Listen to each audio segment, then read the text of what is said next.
So now we're going to take a look in Matthew 12 and about something that most of you are probably pretty familiar with, an episode that happened with Yeshua, the Messiah, and the apostles on the Sabbath day. It's a very famous thing that happened with them, and we're going to read about it right here. One second.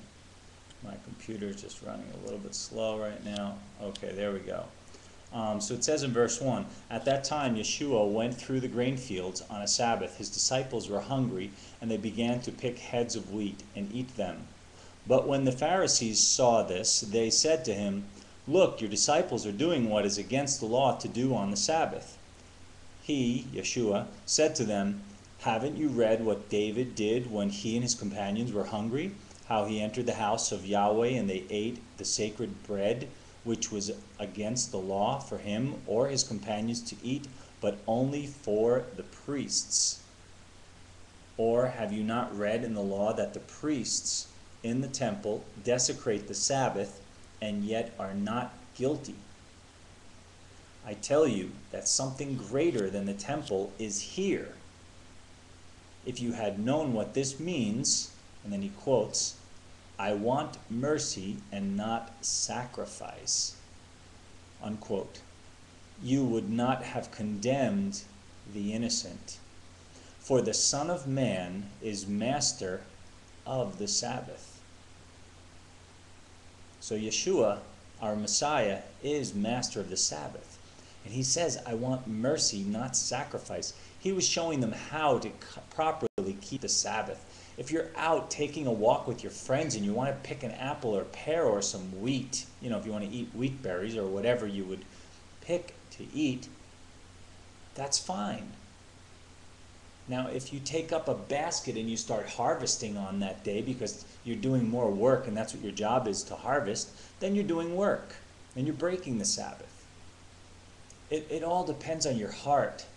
Yahweh wants us to use our mind and our heart. His commandments are not a burden to us. They're a wonderful, good thing. Check through all the commandments and you'll see that they are all something that is good. They are something that makes our society, makes each other, and makes ourselves and our relationship with each other and with Yahweh a better relationship. People might say, "Yeah, but what about stoning? You're going to go and kill somebody stoning them." Well, at that time, they were living as a civil society, as a country that was bound by those laws. There is no country on earth that all completely live by the laws of Yahweh. And that's why we don't have to be stoning somebody.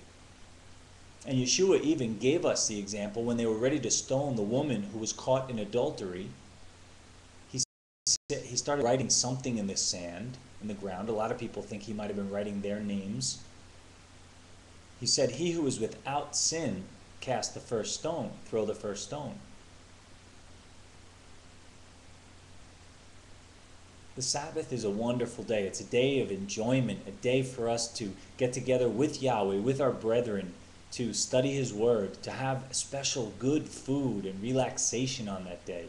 A day to not work, go to the mall or go to a football or a soccer game or whatever, going to some kind of big sports event. It's not a day for our own activities and needs. It is a day to have fellowship with Yahweh and with other brethren who have the same like mind, who are trying to live by His Word.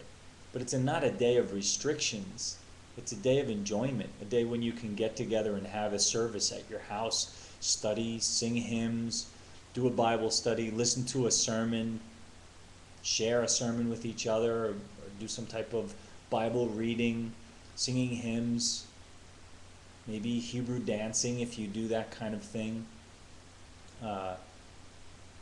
It's a day it's an enjoyable day, a day that Yahweh has blessed us with so that we don't have to work, we don't have to be answering the phone and doing all that kind of stuff, the things that we do during the whole week. It releases us, it frees us from our bondage that we have to work all the time. It's a blessing to us. It's not a burden. When you start to look at it that way, you're going to look forward to Friday night coming when sunset happens, when the sun sets. And you're going to be so happy.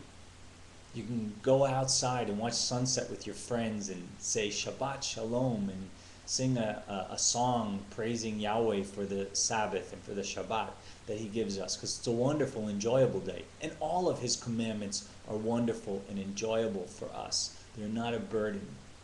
I hope you, on the Sabbath, can say to your family, friend, or whomever, that important person in your life, your family or your friends or your brethren, say Shabbat Shalom on Friday night when sun sets, and all throughout the day until sun sets on Saturday night, because every minute and every second of the Sabbath is holy time. Not 1 second of it isn't holy time. We should always keep the whole 24 hours of the Sabbath holy. So I hope your next Sabbath is a Shabbat Shalom.